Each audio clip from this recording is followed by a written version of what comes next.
Hi everyone, in front of me I've got Samsung Galaxy M53 and let me share with you how to change the screen timeout on this device.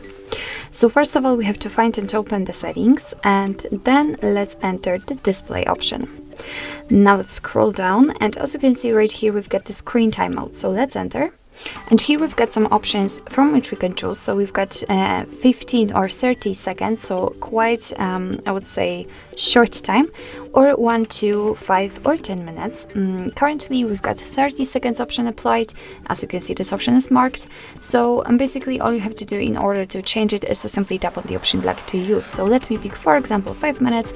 As you can see, it is immediately marked. And after getting back, you can see that it is notified right here, which means that from now on, after 5 minutes of inactivity, this device will black out. So actually, this is it. This is how to change the screen timeout in your Samsung Galaxy M53.